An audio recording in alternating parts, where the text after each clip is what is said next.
हृदय से बधाई और धन्यवाद। इनके द्वारा हमारा जो पंक्ति पावन समाज है उसको जोड़ने की, एक साथ लाने की भरसक प्रयास में जुटे हुए हैं। मैं इसके पहले आदरणीय बनमाली चाचा जी ने जिक्र किया था, मैं बहुत छोटा था, आदरणीय स्वर्गीय बाबा जी पंडित श्यामाचरण शुक्ल जी, उनका मैं सारथी हुआ करता था जीप का। और मुझे लगता है कि इस पूर्वांचल या बिहार तक कोई ऐसा गांव नहीं बचा जहां जमाने में सबको जोड़ने का प्रयास किया गया। और उस प्रयास में कुंभ में मुझे याद है, मैं बहुत छोटा था, मुझे लगता है 92 या 90 का समय रहा होगा, 93 का। बाबा जी ने पंक्ति पावन सम्मेलन प्रयाग क्षेत्र में आयोजित किया, जहां आज भी उनके आशीर्वाद से छोटा मोटा शिविर हम लगा लेते हैं और अपने लोगों को जोड़ने का प्रयास करते हैं। उस समय स्वर्गीय आदरणीय पंडित विद्यानिवास राणा जी उस सम्मेलन की अध्यक्षता किए और करीब 200 से 250 अपने लोग उस सम्मेलन में भाग लिए और बाबा जी को पंक्ति पावन समाज की जिम्मेदारी दी, जिसका बाबा जी समय समय पर जब तक रहे एक दूसरे को जोड़ने का प्रयास किए। बहुत ज्यादा नहीं कहना, 2-3 बातों पर बाबा का विशेष प्रयास रहता था कि संस्कार कैसे बनेगा, हमारे अंदर संस्कार कैसे आए।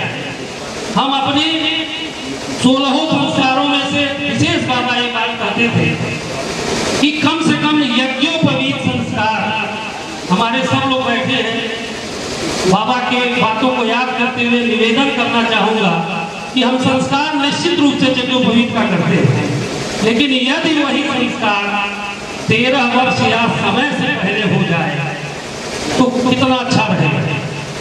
और उस यज्ञोपवीत संस्कार के आधार पर हम संध्या करें, जिससे हमारे अंदर आध्यात्मिक शक्ति डेवलप करती है। चाचा जी ने, आदरणीय चाचा जी ने यज्ञोपवीत पर बात कहा। बाबा अपने समय में इंटर कॉलेज सिकरीगंज में है, सन 50 में उन्होंने खोला, फिर डिग्री कॉलेज भी खोला 70 में, दोनों एड हुआ, एडेड पे आया।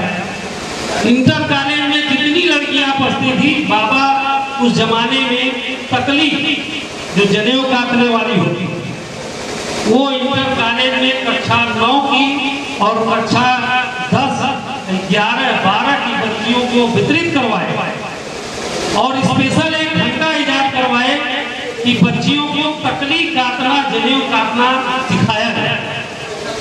और वह प्रयास 6 महीने बाद पूरा हुआ और करीब सारी बच्चियां लगभग जितनी होती थी वो जनेऊ काटना सीख गई।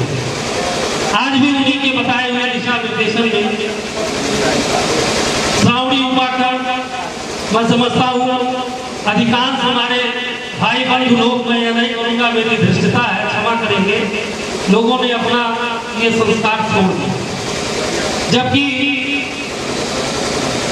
आपको ज्ञान होगा कि वर्ण के अनुसार, चारों वर्ण के अनुसार एक पर्व बनाया है, जिसमें ब्राह्मणों का पर्व श्रावणी उपाकरण है, क्षत्रियों का पर्व अभी दशहरा का है, वैश्यों के लिए विशेष रूप से दीपावली मनाई गई और शूद्रों के लिए होली।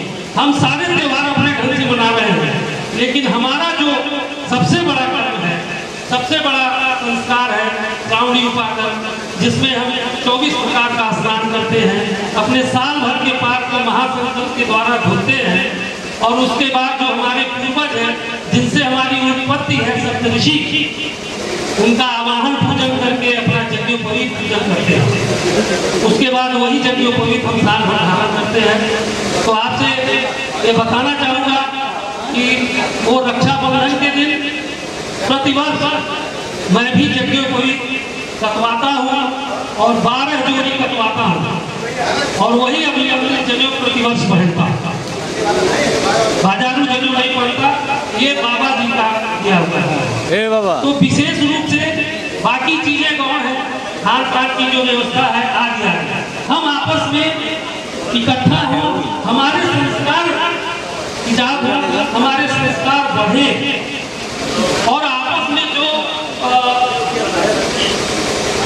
मैं मनस्यता तो नहीं कहूँगा, लेकिन जो अहंकार थोड़ा बहुत लोगों में आ जाता है कि मैं नहीं, अरे मैं क्यों, हम आपस में सब बस एक बार झुक के तो देखिए, एक बार मिल के तो देखिए। इसका प्रयास आदरणीय दिवाकर बाबा जी ने बाबा के जाने के बाद शुरू किया।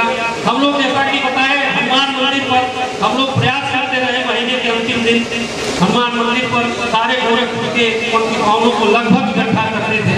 करीब 50-60 की संख्या में हर महीने हम लोग इकट्ठा होते थे और मैं गाड़ी लेकर 4 बार मुझे लगता है बस्ती मंडल, देवरिया मंडल, महाराजगंज, मानपुर, हम लोग महीने 2 महीने में बाबा के साथ मिलकर वहाँ के जितने लोकल लोग रहते थे हम लोग बैठक करते थे।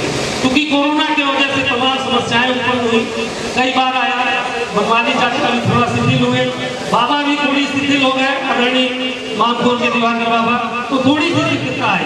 लेकिन इसका प्रयास जब परसों फोन आया विकास जी का मेरे पास, तो मुझे लगा एक जागृति अपने में आ रही है, एक जागृति लेकर ये इन्होंने अपना कार्य शुरू किया है, तो ये बहुत ही उत्तम है। गोरखपुर में ही मैंने नाम दिया था और घर घर घूमा था, पूरे उत्तरांचल चाहे उत्तर दक्षिण पूर्व पश्चिम 3 दिन गाड़ी लेके एक घर में मैं घुमा हूँ।